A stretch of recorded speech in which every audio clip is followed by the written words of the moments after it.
بسم اللہ الرحمن الرحیم۔ وزیر دفاع یہ کہتے ہیں کہ پی ٹی آئی نے سانحہ جعفر ایکسپریس کے حوالے سے سوشل میڈیا پر پروپیگنڈا کیا۔ ہم سوچ رہے تھے کہ وزیر دفاع کسی پالیسی پر بات کرتے، لیکن ان کے دل و دماغ پر پی ٹی آئی چھائی ہوئی ہے۔ ہمارے لیے سب سے پہلے پاکستان ہے۔ ہم اداروں کو مضبوط دیکھنا چاہتے ہیں۔ جو ادارے سیاست میں ملوث ہیں وہ اپنا کام کریں۔ نیشنل ایکشن پلان پر عمل درآمد کیا جائے۔ اگر آپ بغور جائزہ لیں پاکستان میں کوئی بھی واقعہ ہو تو فارم 47 کی جعلی حکومت کا رویہ نہایت افسوسناک ہوتا ہے۔ جعفر ایکسپریس واقعہ پر ترجمان دفتر خارجہ بھارت اور افغانستان کا نام لے رہے ہیں اور عالمی برادری کی توجہ سنگین اور تشویشناک مداخلت اور صورتحال کی طرف کروانے کی کوشش کر رہے ہیں۔ ایسے میں مینڈیٹ چور جماعت کے ہارے ہوئے برائے نام وزیر دفاع ملبہ تحریک انصاف پر ڈال کر پاکستان کے خلاف سازش رچانے میں مصروف ہیں۔ آپ خود سوچیں کہ ایسے وقت میں جب ملک کو اتحاد کی ضرورت ہے، مسلم لیگ نون کی قیادت انتہائی بے شرمی کے ساتھ ملک کی سب سے بڑی سیاسی جماعت اور اداروں کو لڑوانے جیسے گراؤنے فعل سر انجام دینے کی کوشش کر رہی ہے۔ اس کے پیچھے بھی ایک بڑا منصوبہ لگتا ہے۔ اگر ملک میں اتحاد کی فضا قائم ہو جائے تو جو مزے مسلم لیگ نون الیکشن چوری کر کے لوٹ رہی ہے، وہ جو ڈاکوں کی نسبت سے لوٹ رہی ہے، وہ سارے ختم ہو جائیں گے۔ پھر آج نوجوانوں والوں کے خلاف زہریلا پروپیگنڈا برداشت نہیں کریں گے، قربانیاں رائے گاہ نہیں جائیں گی۔ یہ کہا ہے شہباز شریف کی جو انہوں نے گفتگو کی ہے کوئٹہ میں۔ شہباز شریف خصوصی طور پہ کوئٹہ گئے، اور بھائی جانا بھی تھا تو چلے گئے، ٹھیک ہے، وہ 2 دن بعد گئے۔ مناسب ہوتا کہ وہاں کھل کر بلوچستان کے مسائل اور ان کے حل پر گفتگو کرتے، بتاتے کہ آگے کا لائحہ عمل کیا ہے، قوم کو متحد کیسے کرنا ہے۔ الٹا وہاں پر بھی عمران خان اور تحریک انصاف کو نشانہ بنایا۔ اتحاد خاک ہونا اور تو اور بلوچستان دہشت گردوں کے گھیرے میں ہے، وہاں امن و امان کی صورتحال بدترین ہے۔ وزیر اعظم صاحب کے دوران لیپ ٹاپ اسکالرشپ کا اعلان کر کے آئے ہیں اس دورے میں۔ بھائی وہاں کے مسائل حل کریں، وہاں بھی اپنی تشہیری مہم کے چکر میں ان کو دیکھ کر بس یہی کہوں گا کہ پاکستان ہمیشہ کی طرح نازک دور سے گزر رہا ہے، اور جن کی وجہ سے گزر رہا ہے وہ سمجھتے ہیں کہ نازک دور میں ہی ان کا بھلا ہے۔ اس سے زیادہ شہباز شریف کی کیا بدبختی ہو سکتی ہے کہ اسے تاریخ میں ایک جعلی وزیر اعظم یا جعلی سربراہ کے طور پر یاد کیا جائے گا۔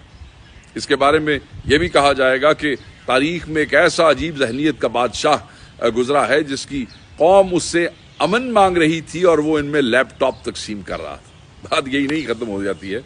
اگر اس عجیب و غریب انسان کو وہاں تھوڑا موقع اور ملتا تو یہ 2 روپے روٹی والا تندور بنا کر روٹیاں بھی لگانی شروع کروا دیتے وہاں پہ۔ باقی جہاں تک بات ہے تحریک انصاف کے بارے میں بہکی باتیں کرنے کو، تو سمجھ لیں کہ چور کی داڑھی میں تنکا ہے۔ آپ کو یاد ہوگا کہ عمران خان صاحب نے کہا تھا کہ شہباز شریف کو نیند نہیں آئے گی، تو شہباز شریف کی شکل سے پتہ چلتا ہے کہ آج کل نیند پوری نہیں ہو رہی۔ فارم 47-45 دیکھ کر چیخ اٹھتے ہیں خواب میں۔ اور اب اداروں کے حالات دیکھیں، یہ بھی آج اخباروں نے اس کو کور کیا ہے اور ضروری ہے کہ ہم اس پہ ریاکشن دیں۔ قومی ایئر لائنز کی پرواز نے لاہور میں ایک پہیے پر لینڈنگ کی ہے۔ اگلے پہیوں میں سے لینڈنگ کے وقت ایک ٹائر ہی غائب تھا۔ لاہور ایئرپورٹ پر معائنے کے دوران ایک ٹائر غائب ہونے کا پتہ چلا جناب۔ انتظامیہ اور سیفٹی انویسٹیگیشن بورڈ نے تحقیقات شروع کر دی۔ امکان ہے کہ طیارے کا پہیہ دوران پرواز کہیں گر گیا۔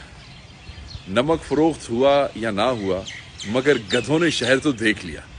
بغیر ووٹوں کے حکومت اور بغیر ٹائروں کے جہاز یہ آپ کو پاکستان میں ہی ملیں گے۔ ویسے معجزات تو اس سے بھی زیادہ ہے۔ بغیر مطلب اور مقصد کے کابینہ اور بغیر عقل کے بادشاہ سلامت دیکھیں، ابھی تو صرف جہاز کا ٹائر ہی غائب ہوا ہے۔ جس دن اس جعلی حکومت کے ہاتھ کوئی اور سرمایہ کاری لگی تو وہ اسے بھی لے کر غائب ہو جیڑی شے لبدی ہے لے جاؤ۔ اب مہنگائی کو دیکھیں، آج بہت سے دوست اس پہ بات کر رہے تھے۔ ایل پی جی گیس کی قیمتوں میں گزشتہ 4 روز میں 50 سے 60 روپے کلو تک اضافہ۔ چکن کا جو گوشت ہے وہ 700 سے 800 روپے کلو۔ بیف بتا رہے تھے کہ 1500 روپے کلو اور مٹن 2500 روپے کلو تک فروخت ہو رہا ہے۔ چینی 170 سے 180 روپے تک جا پہنچی ہے، لیکن دعویٰ ہے کہ مہنگائی گھٹ گئی جی۔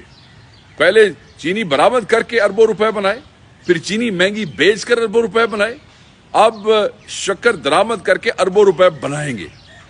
سرمایہ داروں کی موج لگی ہوئی ہے۔ عوام کا کچومر نکل گیا ہے. جب چینی کی برآمد کی اجازت دی تھی تو کہا تھا کہ 2 روپے کلو بھی مہنگی نہیں ہوگی. اب یہ دن رات مہنگی ہو رہی ہے. شہباز شریف صاحب کا اگلا بیان متوقع ہے کہ چینی مہنگی نہیں ہو رہی بلکہ چینی ترقی کر رہی ہے. برائلر جو چکن ہے وہ مضر صحت ہوتا ہے، اس لیے مہنگا کیا گیا کہ غریب کھا کر بیمار نہ ہو جائے. بیف اور مٹن مہنگا کرنے کا فیصلہ جانوروں کی نسل کے تحفظ کو مد نظر رکھ کے کیا گیا ہے.